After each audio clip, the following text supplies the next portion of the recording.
Welcome to the Switchblade Sisters Social Club, a true crime podcast where two sisters exploit their worst fears for your entertainment. You're welcome.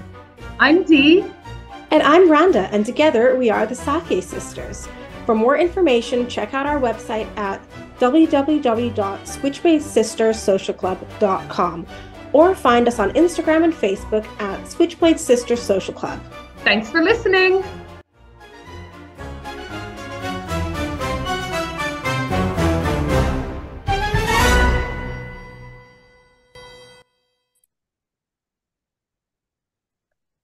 Hi, this is the Switchblade Sisters Social Club, where two sisters exploit their worst fears for your entertainment. I'm Dee, and this is my lumberjack sister, Randa. Hi, these are actually pajamas. I thought so. I'm continuing the theme. Do you know what? It's because I'm so comfortable podcasting now, and I feel like we're hanging out with our friends that, like, I'm really enjoying podcasting in pajamas because it just seems like, you know, slumber party. Yeah, that's it. Telling ghost stories. I was hanging earlier today, but thank you to a cocktail. Thanks very much to a cocktail of Coca-Cola and Anadin Extra. Oh, I yes. perked right up because yesterday was my Christmas party for my roller derby team, and I love them so much. Did you know that Diet Coke, no, full fat Coke and aspirin is the best. Full fat Coke and aspirin is the best migraine cure. Yeah, can I also say that Anadin Extra, special shout out to Anadin Extra if you want to sponsor us, because I live on you, which is probably bad. Because the caffeine doesn't affect me at all in anything I drink. ADHD, yeah. Okay, but in the Anadin, it seems to. Like when I went to Handfest, it makes the medicine work better. That's what it does. Because when I went to Handfest in January up in Leeds, so all day sort of 2-day punk rock festival, and I was like, fuck, can I do 2 days punk rocking? I'm 40, you know. But I whispered to my friend, if you need a little pick me up in the evening, don't you worry, I got us covered. And I pulled out of my pocket Anadin Extra. So things change. On that note, we must say never take medical advice from us. Well, that was also this week. I had my bunch of cult events at the brewery market, and one of my takeaways was don't take medical advice from someone who's not a medical doctor, and even then, fucking research them online. And that was off the back of talking about Nexium, where a doctor got struck off, a female doctor, for being the one responsible for branding the women that were being sex trafficked. Oh God, yeah. Like, who the fuck are you? And also the Love Has One cult, which is still going on under the name Fifth Dimension, something or other. Yeah. Which where they would sell the healing properties of colloidal silver, which is basically like water with silver particles. The woman who turned purple. The woman who fucking turned purple because they claimed it could cure cancer, HIV, a bunch of other things. And then when COVID happened, they claimed it could cure COVID. And actually what it does is it turns you bright purple. It makes you have organ failure. And this woman died from it, and alcoholism, which was something that she told her cult members not to do. You weren't allowed to drink if you were a member of her cult, but she died of alcoholism. So go figure. Yes, so don't take medical advice. Definitely not from us. Fucking hell, don't take any advice from us. Jesus Christ. Anything we advise you to do, you should probably just do the opposite. But yeah, so yesterday was my Christmas party, and it was amazing. It was at the Bruges pub in Twickenham, which I absolutely adore. Belgian pub. They were adorable to us, and it was just lovely. It was just really nice. It was a bit weird because it's November and it takes me a long time to get into the Christmas spirit. But off the back of a conversation I had with someone in the pub garden about how Die Hard is obviously the best Christmas movie ever, fight me on this, I bought myself an advent calendar. And it's one of those reusable ones. It's a Nakatomi Tower with Hans Gruber at the top. And every day you move him one floor down. And then when he gets to the bottom, it's Christmas Day. What presents do you get in it? I don't think you get any presents, or I don't know if it's one where you have to put your own presents. I think it's just like a day counter type thing. But I just thought, oh my God, I need this in my fucking life. And so that is going to be the only Christmas decoration I put up this year because I cannot be bothered with anything else. Yeah. But I was a bit gutted because I borrowed a really, really cute dress off of my friend Helen. Hi, Helen. And I was really happy because I managed to squeeze into it. And then I was like treating myself to a little rum and Coke and trying to eat a salad before I went out. And I just like, I could barely, you know, when something's so tight that you're like, oh my God, I'm going to pass out. Yeah. So I had to do a last minute change. So I wore my Grinch jumper and candy cane tights. I saw those. That looked so cute. Did I look cutesy? You did look cute. By the way, can I just tell you, again, after I've told you not to take any medical advice from us, our dearest friend Lucy B told me something recently, which I thought is genius, would have served us very well back in the day. But apparently, if you drink a protein drink like Huel before going out for a sesh, it lines your stomach and you don't get hungover. Or maybe you don't get drunk. I can't remember. I think it's that you don't get hungover. You don't get hungover. I mean, you're supposed to eat. So isn't that genius? That is genius. Well, I'll tell you what. I'll put that theory to the test. Lucy B, she knows. She knows. Lucy B, she knows. Lucy B. All right. So I have got some sad news off the back of last week's episode. No, I'm really sorry to have to tell you this. So I wanted to put in the show notes Nafisatu Diallo restaurant. No, her restaurant closed. Yeah. So we covered the case of her, Nafisatu Diallo, and her allegations against Dominique Strauss-Kahn last week. And you told us that she had used her settlement money, presumably that's what she used it on opening a restaurant, and it was called Chez Amina, and it was like African food. And so I was trying to find the link so that I could post it in the show notes, and it was really sad because I saw that it had like Facebook page. I was going to share it. Looked at like I found it on Yelp and a bunch of other places like TripAdvisor, whatever. The reviews were so good. I know, that's it. Oh. Yeah. I noticed that there was no posts even from their own Facebook page since 2022, which is obviously a considerable amount of time now. And when I looked at it, some places had it marked as permanently closed. Oh, that's so I might be wrong there, but it does look like it's not open anymore. And I bet it was a victim of COVID, you know, because that must have been a difficult time for any restaurant. Anyways, maybe it was something entirely different. Who knows? But yeah, sorry about that. But that's why it's not in the show notes.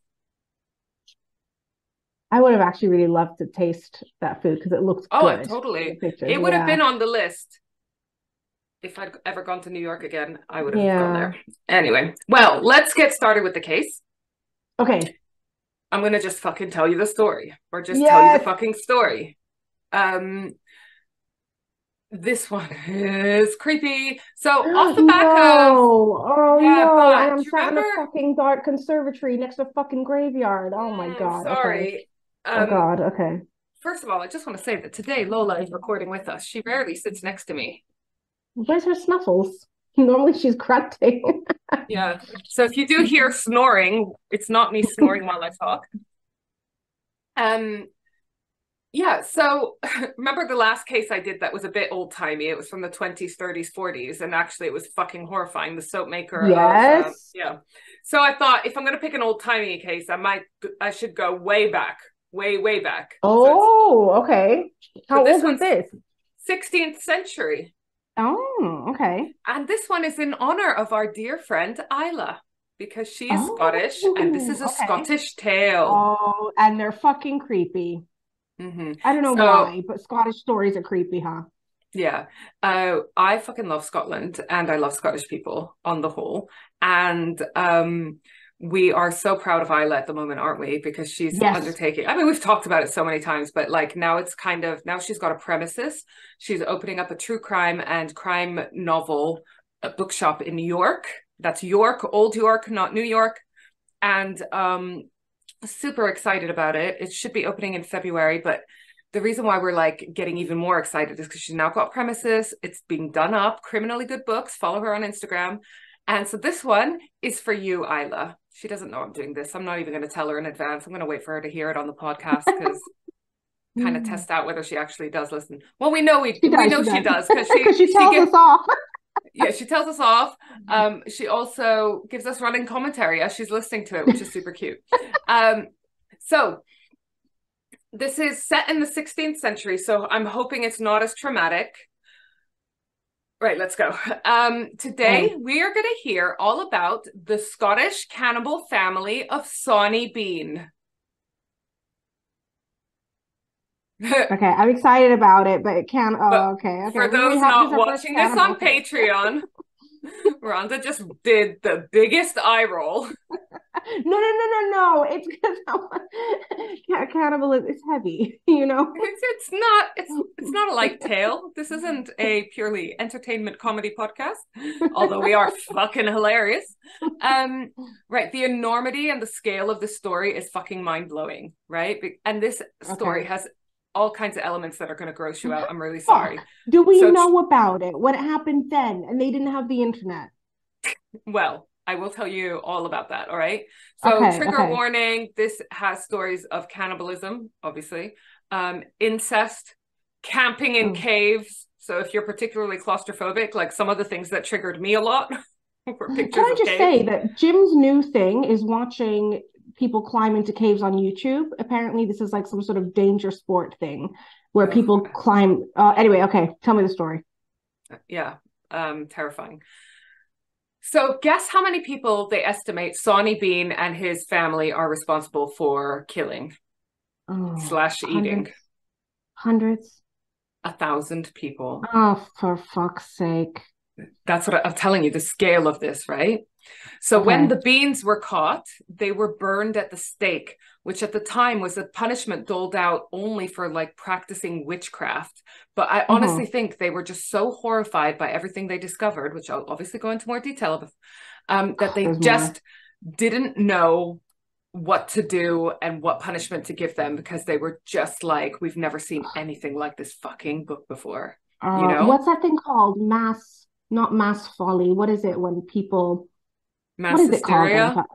Mass hysteria. Is it that? Well, this one I thought you'd like, because basically you love the background and the family background and what happened to them as children and what was their parenthood style like to make them the way they are. So what happens when your parents are murdering cannibals? You become a murdering cannibal. Who knew? So, yeah. Quelle surprise. This have you seen The Hills Have Eyes? No. All right. Yeah, you're not a huge fan of scary movies. Isn't it funny how we're like, can't watch scary movies, put on a murder documentary to relax? Oh, yeah. So what I was going to say was, because I think our listeners will be into this, and they probably would have watched it already by now, but last night I was on Netflix and then I saw The Psychopath Life Coach. And I was like, oh, okay, this is going to be, I thought it was a true crime documentary. And the guy was in it at the start. And I was thinking, what guy? Right. The Psychopath Life Coach. And so basically I was like, why are you like participating in this documentary calling you a psychopath? Anyway, the show turned out to be something completely different to what I thought. I thought it was going to be a true crime documentary about like a cult leader, but actually it was like an inspirational documentary about this guy who had like a criminal past and became a multimillionaire. So it was not what I thought, but it was actually very interesting. Because and does he coach psychopaths? No, he was diagnosed a psychopath as a child, but he came from a really abusive background. Then he went to prison, reformed himself, started this life coaching business, and is a multimillionaire, apparently doing good. But well done him. Yeah. But what I found interesting was, can you be diagnosed a psychopath and overcome it? Or worse, it was his diagnosis, or not have a negative impact on other people's lives. Yeah, because psychopath doesn't mean that you're a serial killer. It actually is not quite as bad as it sounds, you know? No, you can't just be an asshole. So anyway, I just wanted to mention that because it was a good show. Because they always say, don't they, like people that score high on psychopath tests are things like surgeons and whatever, because they can detach from emotion so much. Yeah. It was and CEOs of companies and stuff like that. Exactly. Yeah. Oh, that's interesting. I might watch that. Yeah, watch it. It's good. So because I was looking at once I saw that The Hills Have Eyes, which I also haven't seen, by Wes Craven, was based on this, I kind of did a little quick Google on what other cultural references there were of Sawney Bean. And I read that the children's book, The Day I Swapped My Dad for Two Goldfish by Neil Gaiman, and Dave McKean, Neil Gaiman, who often writes like kind of sort of fantasy science fiction-y type stuff. That in that book, so I didn't even know he wrote children's books. No, so I basically, didn't. yes, I'm going to get it for Che and Rio. But in that book, the two goldfish that presumably someone swapped their dad for are named Sawney and Beanie, which I thought was quite funny. You know when, you know when they have these cheeky references in books for adults, right? Okay, so my main source is a book called Sawney Bean, Dissecting the Legend of the Scottish Cannibal. And I love the pun there, dissecting the legend of the Scottish cannibal, because there's a lot of dismemberment in the story. And it's by Blaine L. Pardoe. Hope I'm saying that right. Okay, so I tried to sift through the already pre-sifted by actual academics material, because this is a really old tale and there's a lot of lore around it. And I really wanted to try to differentiate what was fact and what was fiction where possible. And luckily, Blaine L. Pardoe, for example, he's a historian. He was also very determined to do this, you know, because there's lots of different legends of Sawney Bean. And then somewhere in that are the facts of what actually happened that we can know this far into, you know, this many years on from it. So I'm going to trust Blaine L. Pardoe, because he says he researched this book for many, many years. There's one theory, for example, that the whole story is totally made up by the English to discredit the Scottish, because, you know, they have a very traumatic past, and to basically paint the Scottish people as barbarians, you know, how they had this reputation of being these barbarians up north, the Picts and so forth. I fucking love the Scots for their barbarian ways, but whatever. This is a quote from the book that I loved. As a character, Sawney lacks depth. We know little of him, other than he was lazy, fell in love with a woman of low morals, and was a bloodthirsty mass murderer. I thought that would make a great Tinder bio. So they used to rob their victims, but it was said that although they would rob their victims, they would keep the whatever riches their victims had on them, that their main motivation was food. But that even that, it wasn't a matter of survival. Like, oh, if we don't eat a human, we're going to die, like in a live situation, you know? It was just that they liked the taste. Ooh. So this story originated in Galloway, which is the area of Scotland, southwest Scotland, that's bordering England. So think like Gretna Green territory, yeah? During the 16th century, this coastline was obviously, like much of the world, much more rural, and it's a word I struggle to say, rural. Did you ever watch 30 Rock? No.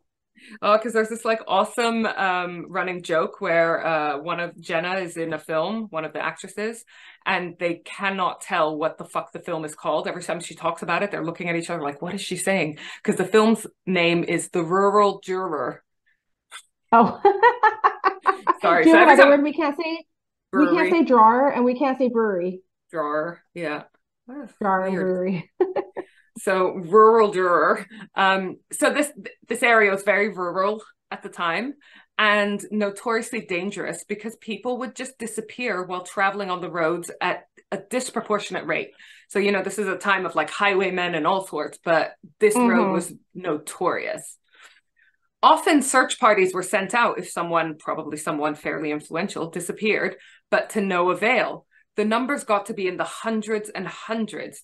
And that's just the number of people that were noticed to be missing, you know? Because if you, like a lot of traveling salesmen or whatever that, you know, wouldn't even be reported missing. Occasionally, a body part would wash up on the shoreline or be picked up by a fisherman or whatever. And those body parts would have hack marks on them. So they knew that something was happening. Do you know what I mean? These weren't being dismembered by natural causes. Sometimes undercover spies were hired, pretending to be traveling merchants, hoping to figure out what was going on, presumably hoping that they would be confronted and they would catch the criminal or whatever. People started to think that innkeepers were responsible, like the Bloody Benders in the States, which is a case that maybe we'll cover one day, because innkeepers were known to sometimes rob their clients. And during this time, several innkeepers were lynched by vigilantes, but the disappearances continued. So obviously no one murdered was responsible. People were scared, and it got to the point where everyone knew someone who had disappeared. Can you imagine that fear? Where everyone has got a story. It's like COVID when you just know it's coming. Yeah, where everyone's lost someone. Exactly. It's like, yeah. Then one day there was a fair at Girvan, I'm probably saying that wrong, on the coast, just south of Ayr and Glasgow. This is my favorite part of Scotland, by the way. This is kind of where Isla's from Prestwick, and her sister lives in Ayr, and we often go to the Isle of Arran, which I really recommend. And Glasgow is so much fun. It's so super cool. And so there's a big fair, and lots of people actually turned up to this fair. It was one of those things that, like, you know, annual fairs that everyone goes to and stuff, because they thought like safety in numbers and stuff. One of the people at this fair was a man called Foster Kennedy, and he was there with his wife, Agnes.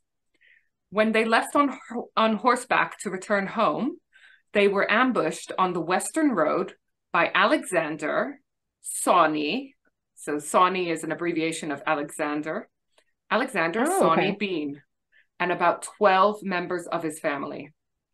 They were like dressed in filthy robes and all sorts. They pulled wife Agnes off her horse. And these 12 members of the family were like women and children as well. Foster fired a pistol. Oh, sorry, burped. Sorry. And used his sword on them. He even ran over 2 of the men with his horse. Agnes got mauled apart with their bare hands. Foster said he saw the women literally drinking her blood from her throat and gutting her and dismembering her. God. Oh, sorry. Maybe I'm doing a sick in my mouth from this. It's not the best story when you're hanging, is it? The sound of Foster's gunshot when he fired his pistol attracted attention because the road was actually slightly busier than normal because of the fair. And so others quickly came and acted as backup. So they managed to get there in time to save Foster. They chased away the men. Not just the men, women, and children of the Bean family.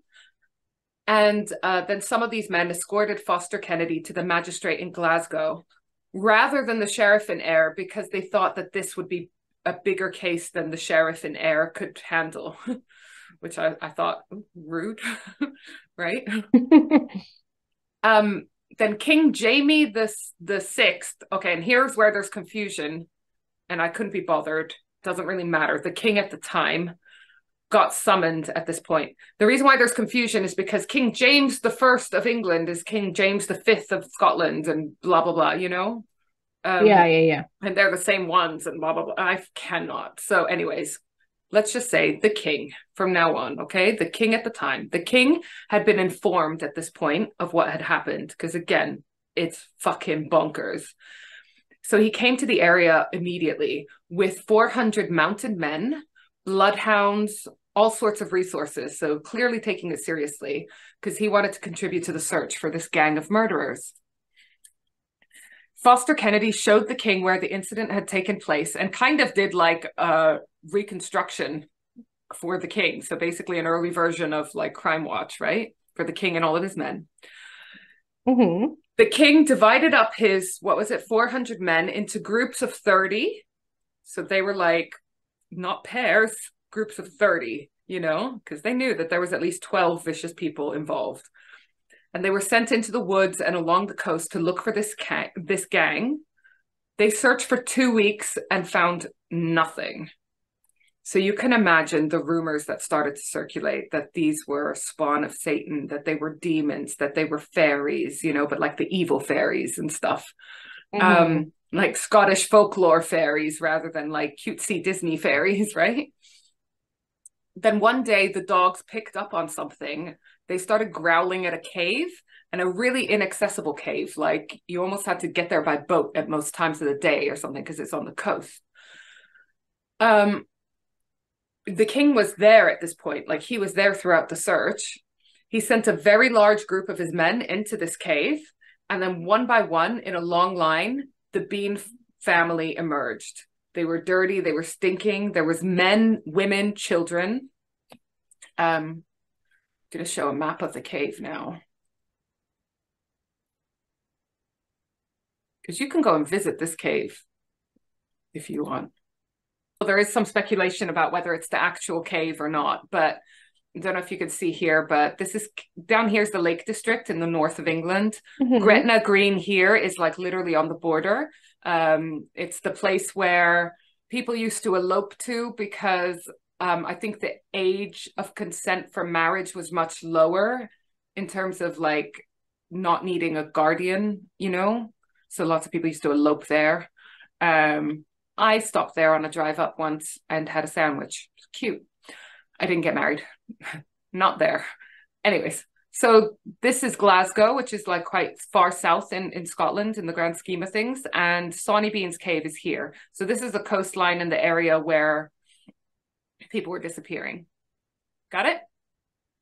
Mm-hmm. So you can imagine that area, especially at the time, would have been quite like moody and scary. Yeah. Really. Because that's the thing, Scotland looks beautiful, but it never looks like it has good weather, huh?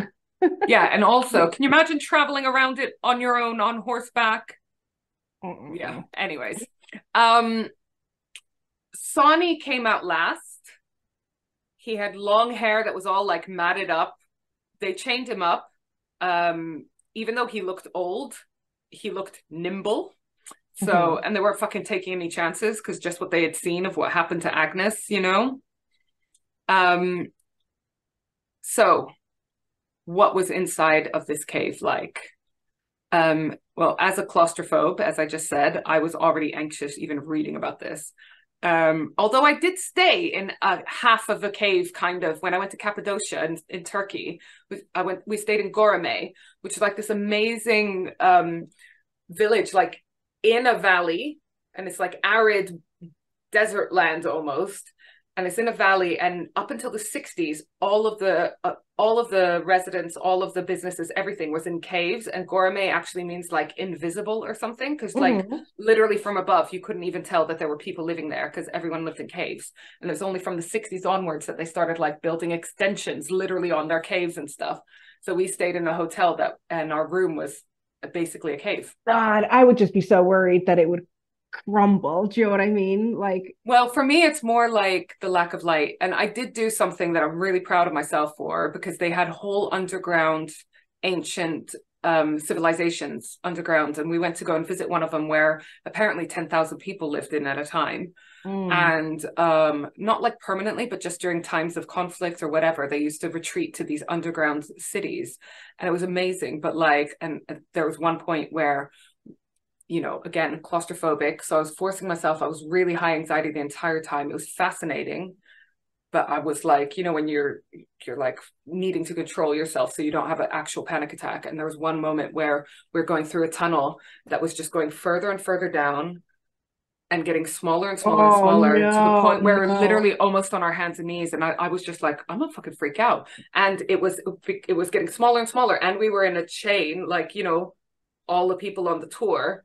And I just thought, I can't go back. I can't go forward. I'm fucking, you know, I literally had to do this. And I was with my friend Noreen, and I was like, you're going to have to guide me, because I'm closing my eyes and I'm picturing that I'm somewhere else, because I'm a fucking freak out.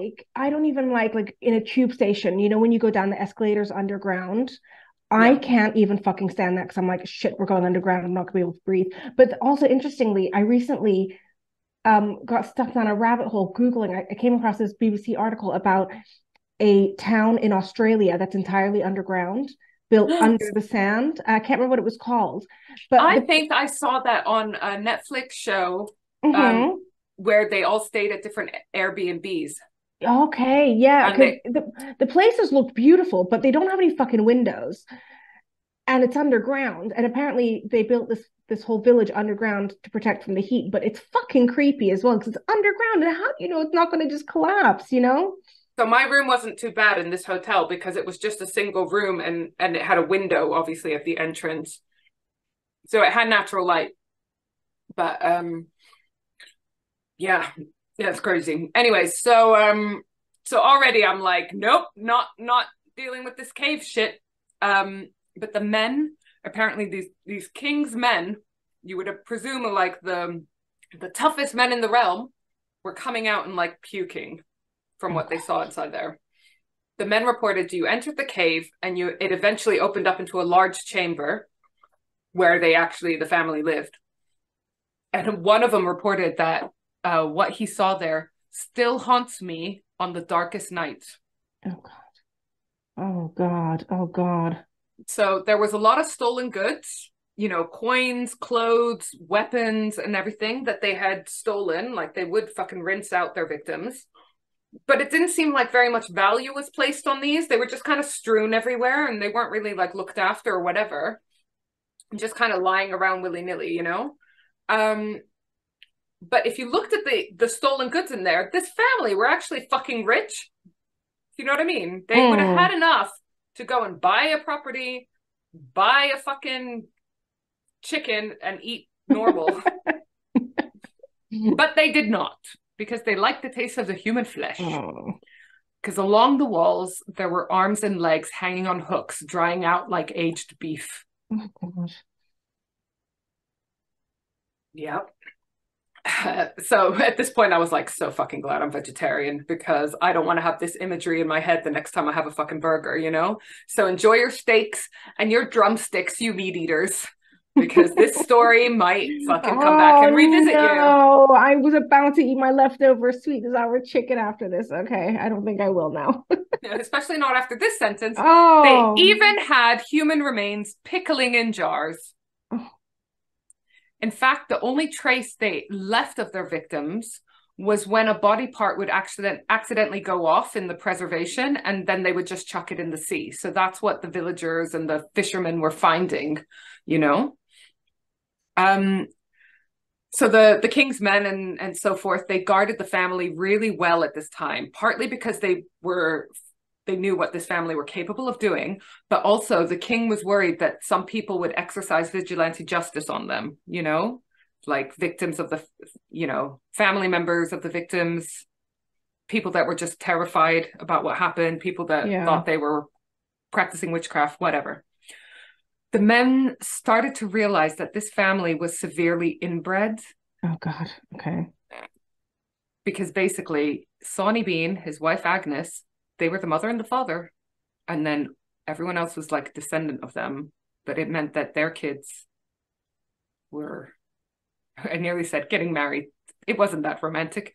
Their kids were having kids together, who were having kids together. Oh God, okay. And they also started to realize that they were responsible for nearly 1,000 men, women, and children going missing, being murdered. The king got his men to ride out to every community in the area to inform them that the Beans had been captured and that they were safe again. People came out of their houses as the Beans were on their journey to the jail to have a look at them. As you would, it would have probably been a big parade. I mean, there's already 400 mounted soldiers and the king, you know. People were throwing rotten fruit and vegetables and also feces at them. Again, probably not a surprise. The Beans were not remorseful. They were spitting back at those people and swearing at them, etc., etc. And apparently, by the time they got to Glasgow, there was almost a riot because so many angry people had come out to see them, and the king himself had to plead to his people for calm and like reassure them, "Don't worry, justice will be obtained." Whatever. The Bean family were then taken on to Edinburgh and locked up there. And there was so much like ag around them, so much like tension. It was obvious that they needed to be dealt with quickly because, you know, there was almost a riot in Glasgow. People were really worked up.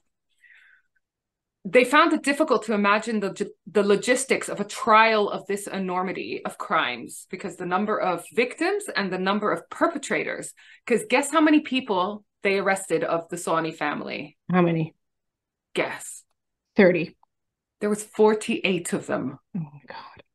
How did, you know, I always wonder when there's like people committing mass crimes or a mass amount of people committing crimes, where does the original thought come from? And then how does that one person convince the others to do crazy shit like this? How does that conversation go? First of all, kind of like a cult, because this is almost cult vibes. You isolate the members from the rest of the world so that they only hear your doctrine, your opinion, and you don't give them any other options or any other options, any other role models. So if you're being raised in a cave, eating human flesh, killing people and eating human flesh, and your parents, who are the only people you see, are telling you, oh, this is normal. This is literally how you survive, and this is what you do. And isn't it fun? It's you hunt them and then you eat them and you pickle them, and the mom teaches the daughters how to pickle human legs or whatever. You would just think that's what everyone does.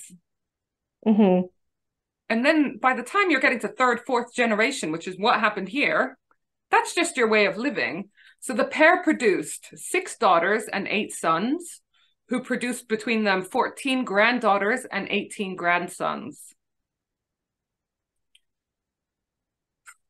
It's a lot of inbred people. Do they have health issues? Yeah, that's how they started. Well, they started realizing, first of all, who are they having these kids with, if not themselves, each other. Yeah. So the next day, the king marched them all down to the sands at Leith, where the men were staked, like tied to a stake. Their penises were cut off and tossed into the fires in front of them, followed by their hands, then their feet, and then the rest of them. So they were burnt at the stake. The women may have been spared if they had repented. So reverse sexism potentially could have worked in their favor, but they did not repent. They were swearing, they were shouting, because remember, they've been brought up not thinking they're doing anything wrong. So they're kind of like, hey, why are you even mad at us? We were just living, you know? They refused repentance by a priest. Again, why would they? They don't know what a fucking priest is. So the women and the children were also tied to stakes and burned.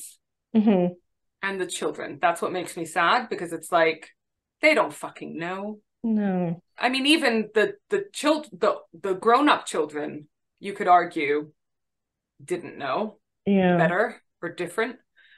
Anyways, but there is this legend. I wish I could say it was like a happy story, but it's kind of, it gives me Anastasia Romanoff vibes.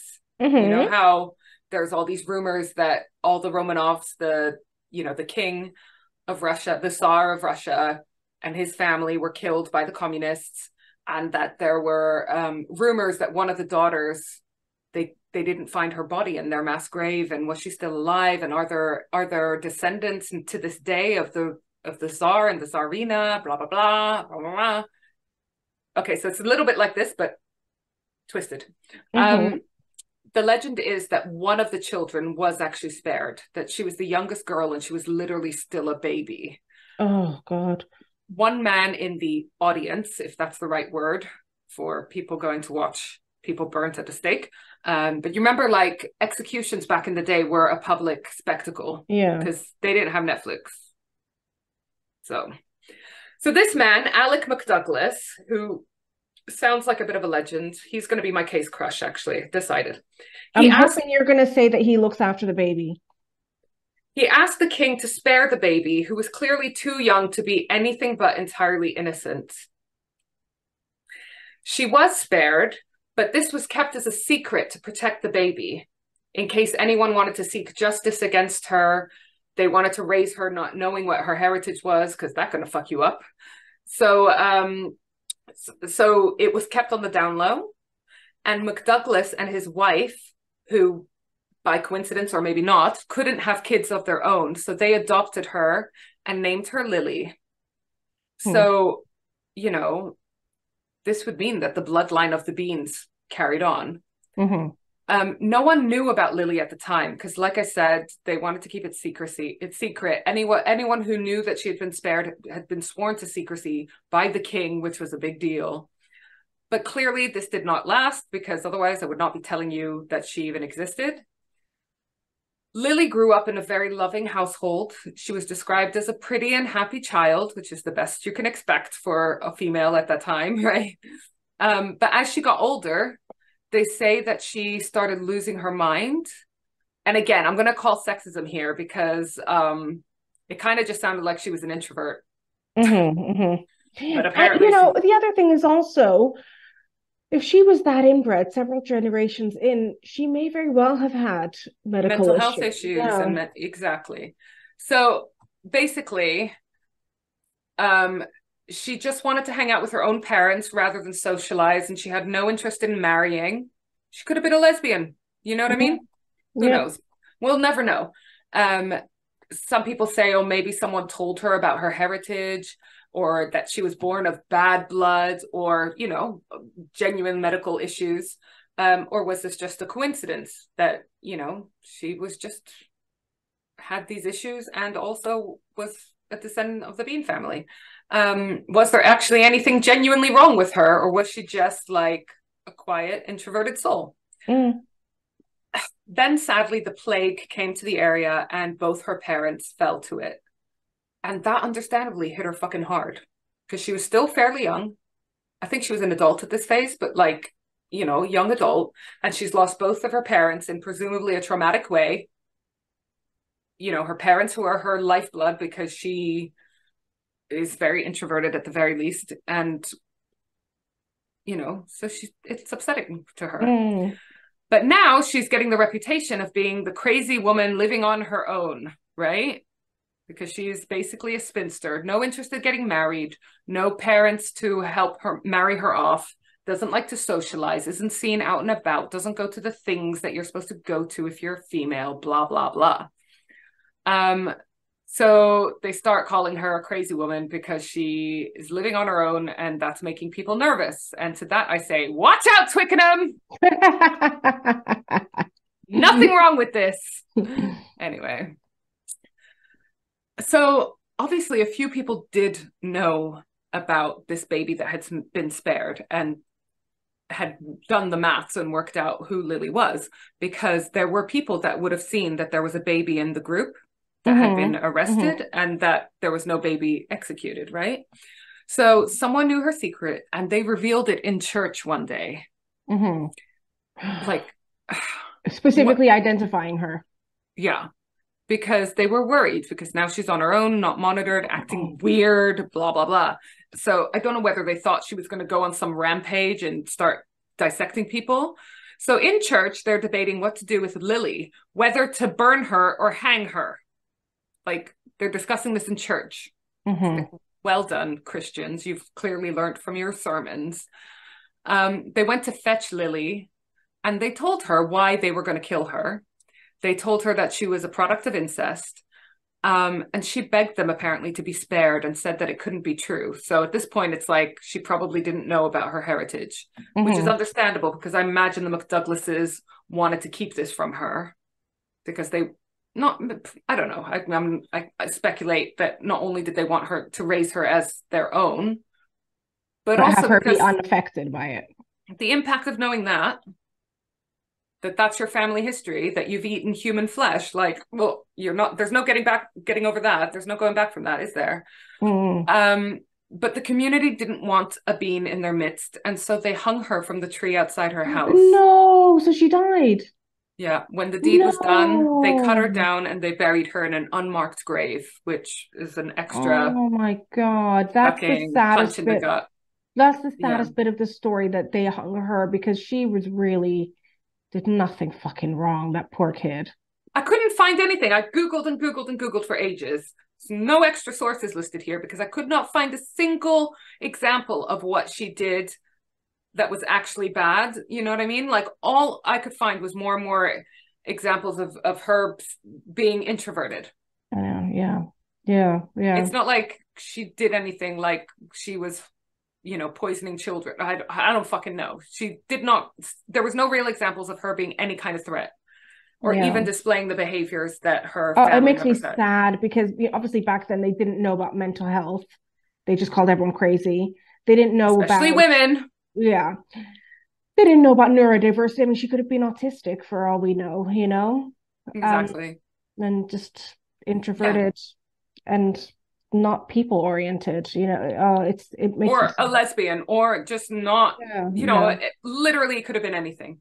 The tree apparently died the next year, the one that she was hung from, of root rot, and some people say she cursed it. It's like, I would have fucking cursed the whole town if I was her, not the innocent tree. You know. Do we know how old she was? Young adult is what I gathered. Yeah. So how much of this is true, this story of Sawney Bean and his family, and how much is folklore told to make children in Scotland eat their greens, or Sawney Bean will get them? Is this a cautionary tale? What the fuck? That's a fucking dark cautionary tale for kids. Jesus. Right? Mm-hmm. It's not like, do this or Santa might not give you a gift. Oh my God. Yeah. So let's look at the cannibalism element, all right? How likely is it true that there was a whole extended family of cannibals? Well, we know that cannibalism is not as rare as we would hope it was, that lots of cultures practice it to some extent, either for survival, for fun, or for religious practices. Oh God. Tell me a couple. So in the Amazon, as recently as the late 1950s, a cannibal tribe was discovered. Okay. To put it in perspective, that's our parents' lifetimes. Yeah. You know? Yeah. Oh God, okay. In the UK, this isn't so creepy. In the UK in 1903, in the Cheddar Gorge in Somerset, here I've put a little aside, one of my favorite UK drag queens is called Cheddar Gorgeous. So make sure you follow Cheddar Gorgeous because she is awesome. Anyway, so the Cheddar Gorge in Somerset, it's like a series of caves and stuff. The earliest human remains were found there. I don't know if that's the earliest human remains in the UK, but the Cheddar Man, they call him, he lived 14,700-ish years ago, meaning he's about in the age bracket for you to fancy him. Ba-boom. Oh, that's a throwback to the episode where we did a People's Pulse, where we asked people's weird crushes, and we learned that Randa basically loves old men. Yeah, well, we know this about me. We know it now. In 2001, they analyzed the Cheddar Man, you know, like as they have developments in like forensic sciences and DNA testing and all that kind of shit, which can obviously help in solving unsolved murders and crimes, whatever. It also means that they can do extra levels of analysis on different fossils and blah, blah, blah. So they analyzed in 2001, so almost 100 years after he was found, the Cheddar Man in more detail, and came to the conclusion that cannibalism had taken place. I was like, what the fuck does that mean? I don't know whether they examined his stomach content in more detail or what, but like, how do you check? Oh, I don't know, from fossilized remains that cannibalism had taken place. So the Bean family not only ate the flesh, they would extract the bone marrow for consumption as well, and then they would use the bones for making utensils. So they were quite like thrifty with their use of the bodies. For example, skulls were made into drinking bowls. Yeah. So my next question was, how common was cannibalism in Scotland, though? Well, actually, Galloway, the area of Scotland where this happened, has a long history of cannibalism, dating back to the Romans in the 4th century. In the Roman records of this time, they mentioned the Atacoti tribe in the region, who were described as barbaric and implied that they practiced cannibalism. And again, you never know how much of this is like based on prejudice and racism and ulterior motives. But yeah, there was records of it as far back as the 4th century.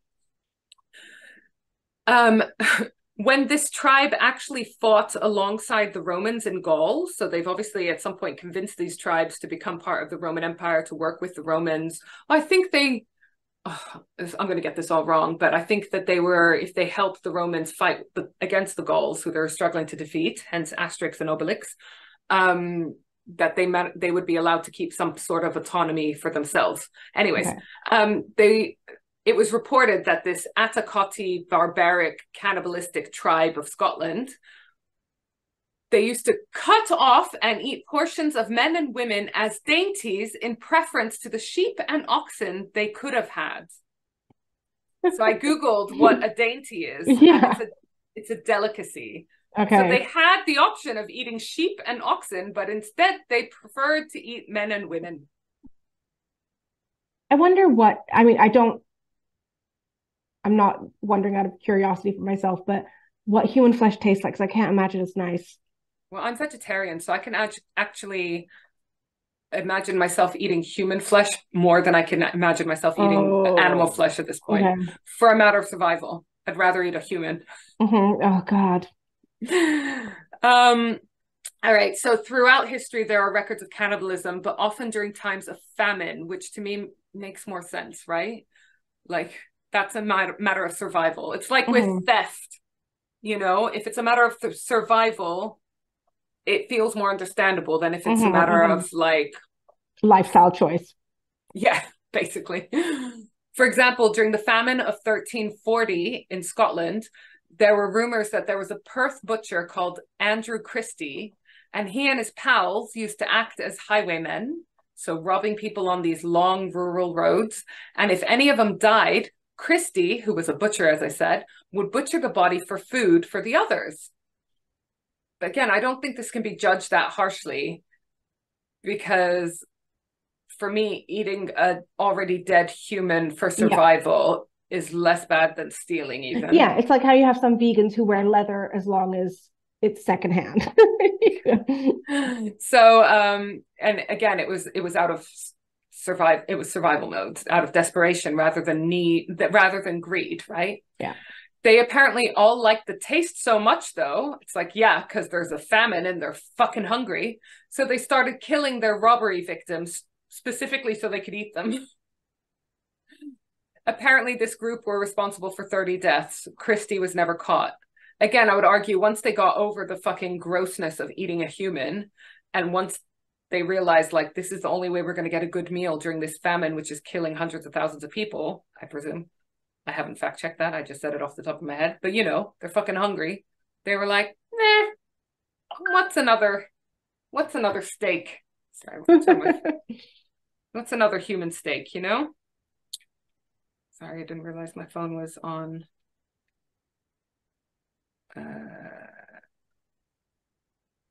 Okay. It is unlikely, though, that this story is factual. So, did the English make up the story of Sawney Bean? For the first 100 years or so, the story was only published in England, not in Scotland. But that doesn't surprise me or necessarily prove anything to me, because, like, there was a rift between the two nations, and your enemy is more likely to bring up your faults than you are yourself. Do you know what I mean? It's not a sort of heritage that they are going to want to sing and dance about in Scotland. And it's totally the type of story that the English would love to fucking promote, right? The stories of Sawney Bean and his family were often republished and brought out of the woodwork when there were new rebellions going on in Scotland, etc., as proof in quotation marks of how barbaric these Scots were and how they needed to be dominated by the English. So again, they're used politically, right? Sawney Bean stories and similar were regularly printed in chapbooks. So I was like, what's a chapbook? A chapbook, chapbooks were small paper-covered booklets, usually printed on a single sheet of paper and folded up. So like almost let's imagine a big flyer, right? They soon fell out of favor when printing hardback books became cheaper and more common. And one of these staple books that used to come out, especially to teach children right from wrong, was called the Newgate Calendars. I love this. I'm going to do more research on this because this fascinated me. So Newgate Calendars were a series of books. They weren't all from the same publisher. It was just the style of book, you know, almost like Penny Dreadfuls were the cheap crime books, for example. Newgate calendars were named after Newgate Prison in London, which was an annex of the Old Bailey, which is the central criminal court in England. And these books include the legal proceedings and the gory details of crimes and executions. So these publications were produced, like I said, by multiple sources, not just a single publishing house. And the alleged main aim was to dissuade people and children away from a life of crime. But really, you could tell it was mainly for satisfying people's curiosity. No judgment here, because we have a true crime podcast. And, you know, to sort of fascinate people and glorify these crimes, not the crimes, the opposite of it, but, you know, like shock value. People like the shock value. So it kind of seems like true crime enthusiasts have always existed, right? Because they were buying these Newgate calendars. And crime was very popular at this time, and so were public executions.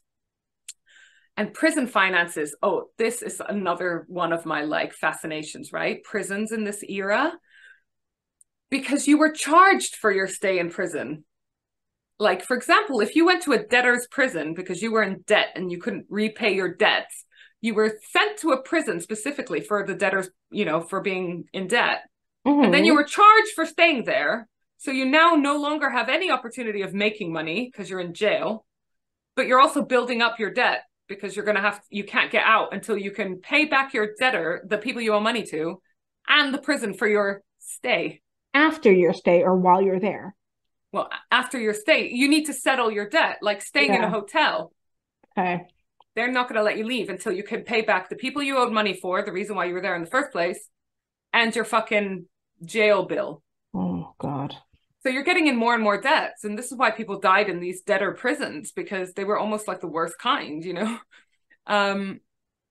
Right. So I'm going to show you a picture of one of these Newgate calendars on Sawney Bean. I found a picture of one.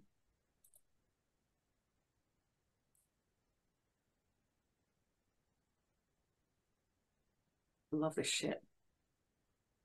Sawney Bean, or the Highland Murderer and Man-Eater. Do you know what? I love retro typography. It's so cute. I know. Huh? It's so cute. Thank you, Wiki Commons, for that picture, which we will probably post on our socials because it's kind of cool. One element I hated about the story, apart from every part of it, the cannibalism, the incest, is how Sawney Bean's wife is always described. Oh. Yeah.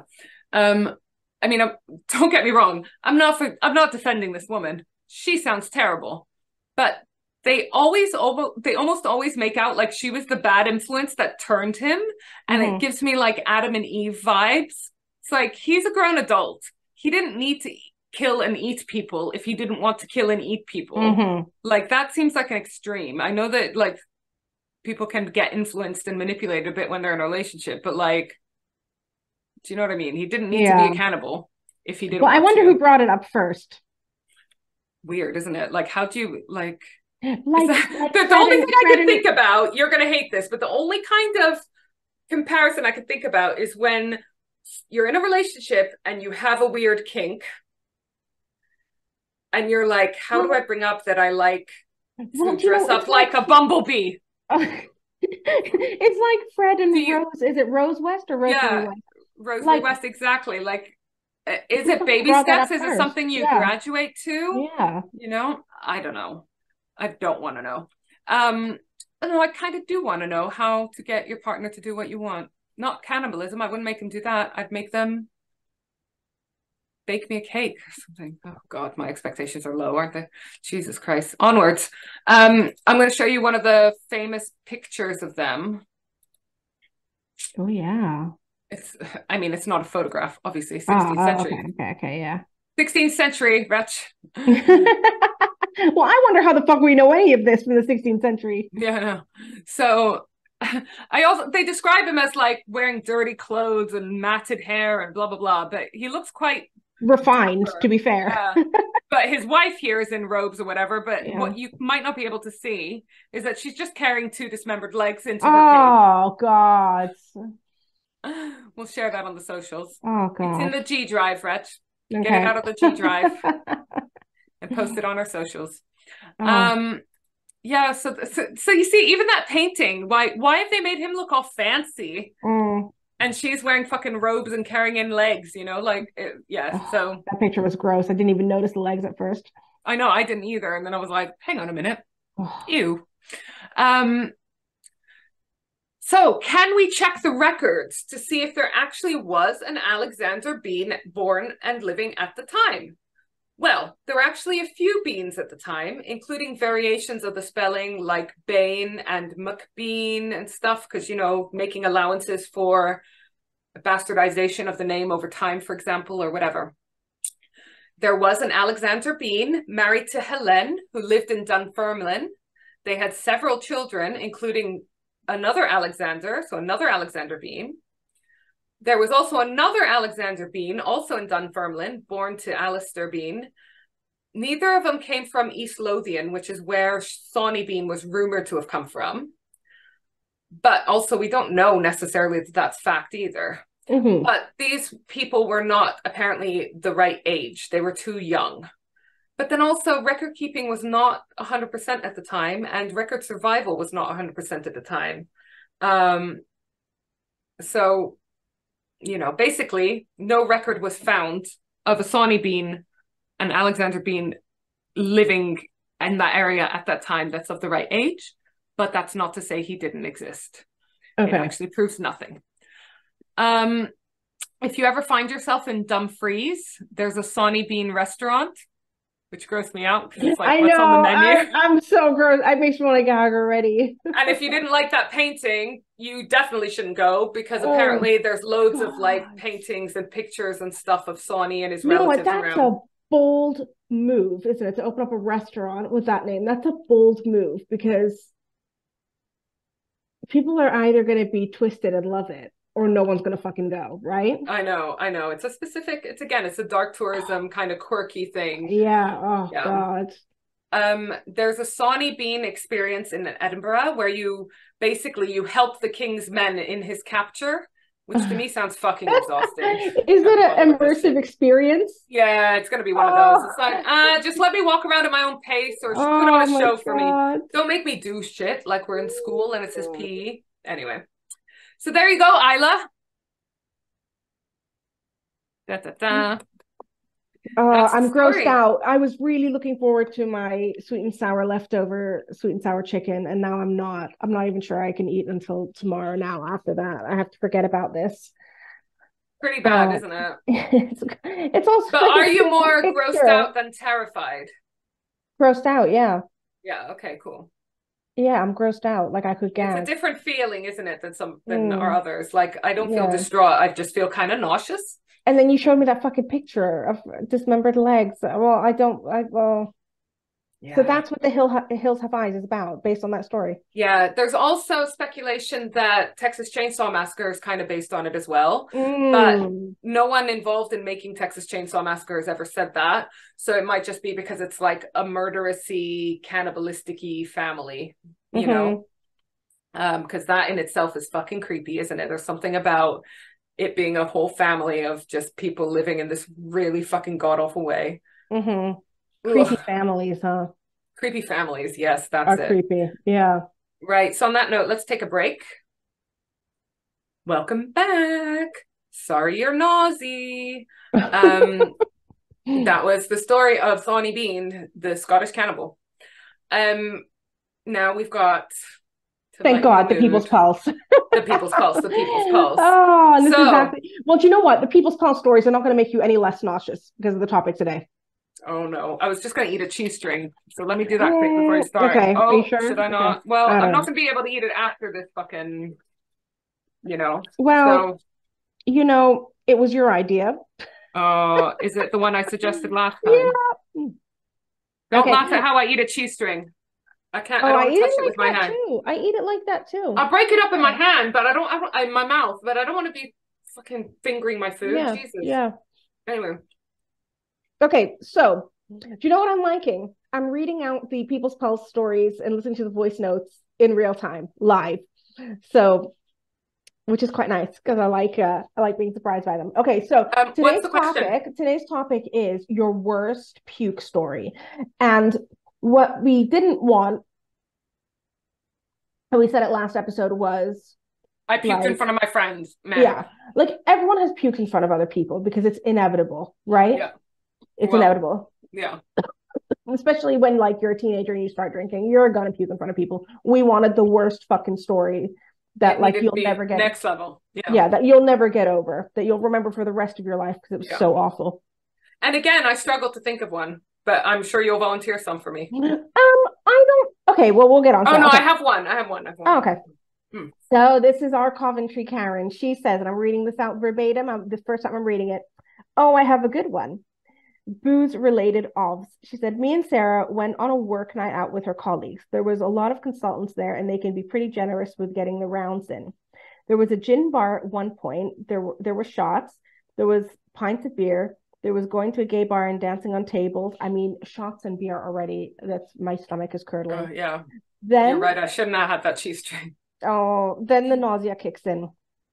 So we backdoored it from the bar, got a taxi home to my in-laws. Oh my God, I'm sorry. I'm so sorry, I'm too young. Like, got a taxi home to my in-laws way before we were married. So my girlfriend's parents at that point.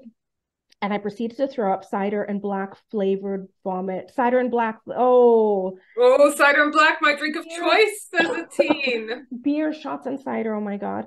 I proceeded to throw up cider and black flavored vomit all over their pale carpeted stairs. Oh my God, your future in-laws. Her mom heard, woke up, sent us both to bed and cleans it up. What a good, that's a nice mother-in-law, huh? I was mortified. They were surprisingly understanding and nice about it, and they quietly replaced the stained carpet not too long after. Oh my God. That's the worst. I would have given them money. I mean, I would have had to break up with my girlfriend and never see them again. But then I would send them a check in the post as a for their for their new carpet. Yeah. Best of luck to you. Thank you for cleaning up the vomit. Oh my God. Oh my God. That's actually a pretty bad one when you're still trying to impress the future in-laws.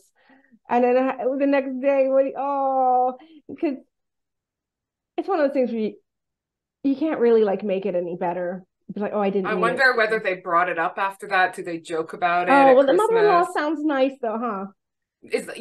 What kind of in-laws are they? Are they the ones that like, yeah, that happens, our daughter threw up loads on the carpet too, or are they like, oh my God, who is this, So our new friend Jane says this: too many to tell, strap in. I could do a podcast on drunkenness and sick. She said that, and you should, and we have a podcast course. We do. I would listen to you, Jane. So the time I got drunk and thought, if I hoover it up, no one will know. The Hoover will know. Being sick in my own bath, trying to recover from a hangover. The rose petals in bath bombs remind me of sick in the bath. Oh, then she said, throwing up in my own bed. Hubs woke up and said, you fucking idiot, stripped the bed, remade it, put me back in, all the sick covered bedding he put in the shower. Then I woke up, he cleaned it all up. Then there's another story. The night I sat on the toilet and sucked and I think she means puked. The night I sat on the toilet and puked all over the bathroom. Hubs instructed me to stay where I was as I'm a liability. I thought, no, don't tell me what to do. I'm not a liability. I'm going to clean this up and show him. When he came back, I was on the toilet and he said, you moved, didn't you? No. Well, the big skid mark in the sick from where I went flying and the red face from hitting the sink said otherwise. Ended in injury. Oh my God. Oh my God. Oh my God. We could do a whole one on drunken injuries, but that's depressing, huh? So then we have Gina. Gina! First submission from Gina. Has been avoiding us and avoiding the people's trying to maintain some dignity, Gina, but we are here to ruin that for you. Yeah, you have avoided the people's pause long enough, Gina. This is your moment. So she said, I'm trying to think of my worst one. I have too many from drinking to excess in my younger years. Possibly the worst after far too many Jägermeister shots. Oh, that's the one that tastes like toothpaste. Yeah. Oh God, this whole episode's making me feel nauseous. Ended up in the bathroom of the Irish bar with my friend holding my hair. Classic drinking story there. The worst was not me, but my niece, who was probably about 5. She got sick and puked all over my new couch that I paid a pretty penny for. I can deal with dog puke and baby puke all day, but child and adult puke is the absolute worst. That's true. Luckily, these days I don't drink, and my niece is in her 20s dealing with her own puke. I did puke a few nights ago due to a migraine, but that's an entirely different issue. Oh, she says, "Love you both." Oh, Gina, we love you. Oh, Gina. You fitty. Oh my God, Gina is the sweetest. I love Gina, and I'm so happy she's watching Real Housewives because that's because of us. It was another thing we could talk about with Gina. Oh my God, Gina, love you, fucking love you. So I've got two more voice notes. Okay, so one of them is one of my favorite people in the whole entire world, Lynn. She actually has a retrospective poo story because it should have been last week, but her poo story it's magnificent. Then we have let's end on the poo story as the thing that'll make us the least likely. Let's end the whole episode on that poo story. Yeah. Okay. So then we have another story via voice note by she who doesn't want to be named.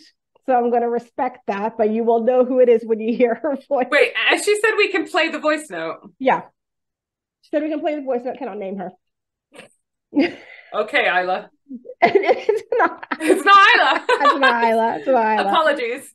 Okay, so hold on. Let me just check this is the right one because there's a whole series. And this is my first. So I listened to the first few. And then as soon as she got onto the story, I was like, okay, I'll wait to listen to it live. Okay, let me just check the first one. But in terms of the story. Okay, hold on. Yeah, let's start again. Let's start again with that one.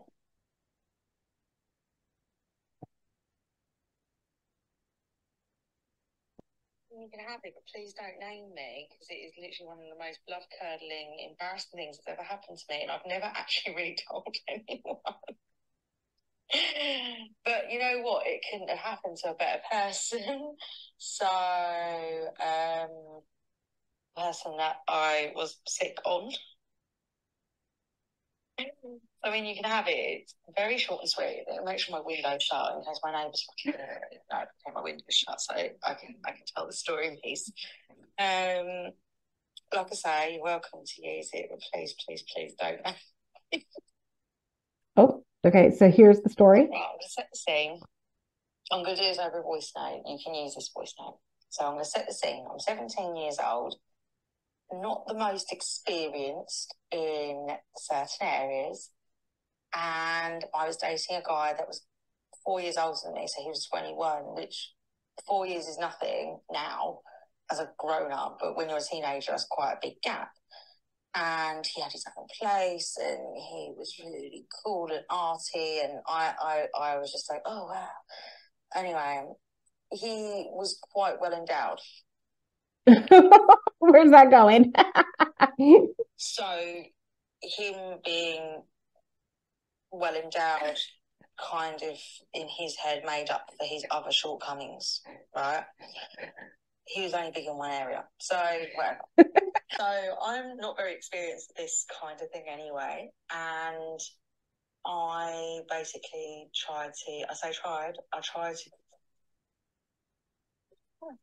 give him a blowjob, and I threw up. It hit the back of my throat. I couldn't, and I puked on him. He still dated me afterwards. How long did we date after that? I think we dated about 6 weeks after. It was that put him off me because he dumped me on Valentine's Day. So he was a prick anyway, so he deserved it. So it's fine. Oh, who the fuck would? Oh, that is. I was about to say our respondent's name, but I will not. What a fucking cunt. Better off with the guy. I mean, voice notes. Please. I beg of you, do not know guy. But yeah, there you go. That's how much I fucking love you both. That's fine. That you share that. We love you too, person whose name shall be not named. Oh my god. To be honest, that's the fucking puke story. That is it. Like, a guy you're trying to impress, you're a teenager. Oh my god, that's the worst. That's got a lot of elements of cringe. And that would scar me for a long time. You know, it's like when you're trying to be cool and then you fucking trip up, but 10 times worse. That was, and oh my god. she who does not want to be named is literally the fucking winner of this You week. legend. You do. But do we have any of our own? Because we do have a story worth sharing from Lynn, who's happy for us to play this. And let me tell you, is this a puke story? It's a poo story. No, I know, but you and I haven't answered the puke question yet. Oh, don't you want us to go for this? No, I want us to end on that. Okay, so you know what? You puke all the time. I know. I was just gonna say I'm such a fraud because every fucking week that we do a people's past, and I was like, oh, I don't have a good one. I puke all the time because I have like a fucking sensitive gag reflex. I'm nauseous all the time. Like you used to puke brushing your teeth. Do you still do that? I gag every time I brush my teeth. Oh my God. And like I used to puke as a kid all the time. If I smelled something like horrendous, I'd just puke. And you remember, Dee, like people used to burp around me all the time and then I would puke instantly. Do you remember? So, but I don't have a mortifying one. My worst one is probably... I think you're desensitized because you do it so often. It's less traumatic for you. Yeah, but also, like my worst one is probably puking all over a toilet cubicle and O'Neill's, like, you know, projectile over the walls. But oh yeah, I was gonna say I've done that in a kebab shop near what's the fucking market called in Kensington Market. That was so good, that market. That was so good. So local, place, yeah. So good. If you're our age and you remember it, let's do a post about Kensington Market. Post some pictures. I preferred it to Camden. It was like Camden. You know why? Inside. Yeah, Diet Camden inside, so not weather affected, closer to us. Yeah, it was like 2 miles down the road in Kensington and underground. Oh, fucking loved it. Yeah, fucking loved it too. Funniest thing about that place is that it was like on posh Kensington High Street. Yeah. Well, that's why when the lease expired, they were like, no, we don't want you guys still here. We want to put a fucking whatever's there now.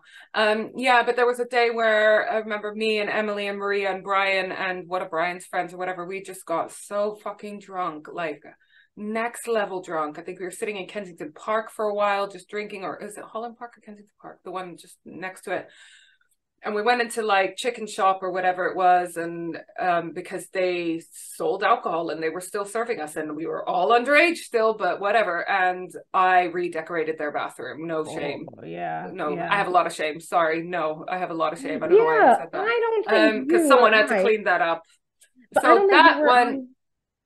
I'm sure people knew that I'd done a sick. I'm sure I came out with like sick in my hair or whatever. But that's kind of. And then the other one is from me and Ninya. Fluffy Ninya, one of my oldest friends and just an amazing human. I did a lot of my drinking and puking with her though in the early days, and we did go to a house party in Denmark. She moved back to Denmark and I'd go out and visit her as much as I can, and we were teenagers and we went to a house party. And in Denmark, I don't know if it's still the same, but like you had to be 18 to drink in a bar, but there was no legal age for buying alcohol in a shop. Oh. And they weren't strict about the age in the bars either. So basically, all Danish teens are drunk all the time. Yeah. We've gone to a house party, again, got fucking wasted.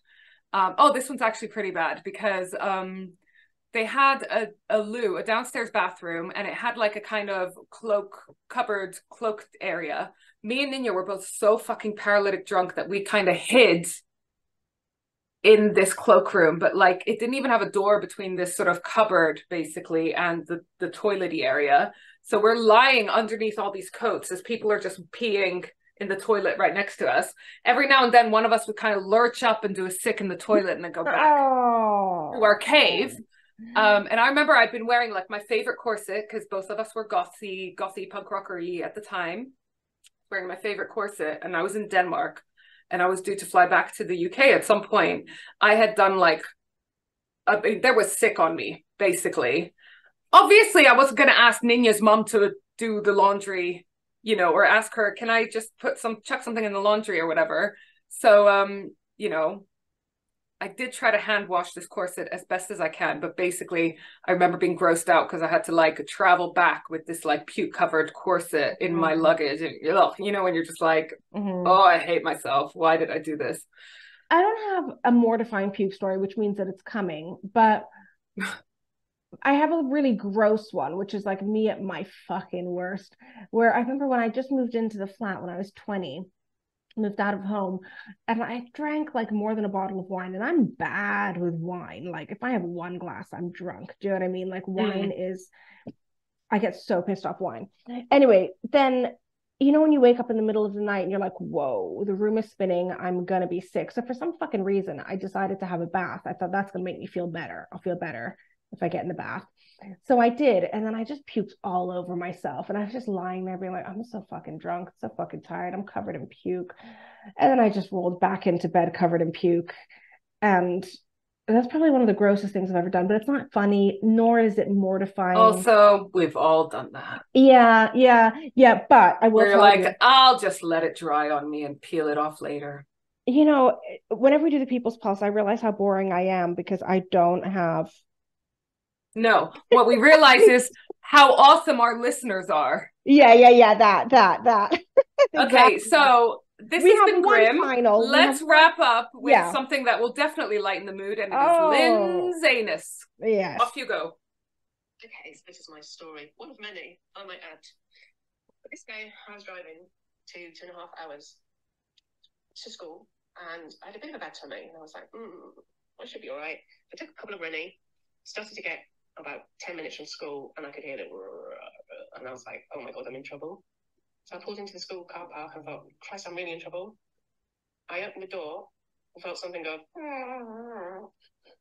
I thought, oh my God, I've got to get to the toilets. This is before the kids are in, at least. I dragged myself through, managed to get into the staff toilet, which is a single toilet, cleverly, and pulled down the jeans, and I had literally sharted everywhere. So then I had to take my pants off, roll them up in the bin them, wash my entire half in the sink, my jeans back on, spray the room out, go back out to the car, get my overnight bag, go back in, put on clean pants, which I now don't have for tomorrow, clean myself up and spray, and I got away with it. And then the next day I had to put my pants that I'd had on inside out to get through the day. That is one of a collection of many stories. It's not that funny, but it was absolutely horrific. So you can have that out. Oh, actually, I did shart the other day as well, accidentally. Well, she did shart the other day, but accidentally, as opposed to on purpose. Even more worrying, because I'm sure when I was younger this never happened. I think my sphincter was more intact. You know, Lynn has like quite a portfolio of sharting stories. It does seem to happen to her more often than to most. I like how she was like, it's not that funny. No, it's fucking hilarious. I actually remember that story because Lynn, as you know, stays over. She lives in Essex and she works weekly in London, so she stays over every other week. I'm familiar with that story, but oh my God, shitting yourself at work. That's like the panic we described last week. I know, yeah, but I like how her biggest concern was, and then the next day I didn't have clean pants. I had to wear my pants inside out. It's like, oh my God, I wish we could talk about like shit stories every week. So now we're all feeling nauseous. The tone of this podcast is literally on the fucking floor. It's through the floor. It's fucking, if there was a basement. Yeah. Next week we are gonna have to brush up and clean up a little bit. I don't know what we're gonna do. We're not gonna do that. We're not gonna do that. All right. Well, on that note, that's it. Have a nice week. Don't shit yourself. Enjoy your pickled foods and your steaks and your drumsticks, and eat your vegetables or Sawney Bean will get you. Bye. Hey there. Thanks for being a loyal listener. Do you need a new website or want to boost your social media performance? Or do you hate podcast editing? You've tried optimizing your website and social media channels, but you're still not getting the listeners, downloads, and engagement you want? We, the Safie sisters, love helping people with tasks that they hate. We know a thing or two about podcasts, websites, and social media, and we love working with other podcasters and business owners. So why not head over to switchbladesisterssocialclub.com and go to our Work With Us section. We believe in collaboration over competition. A rising tide raises all ships. Bye!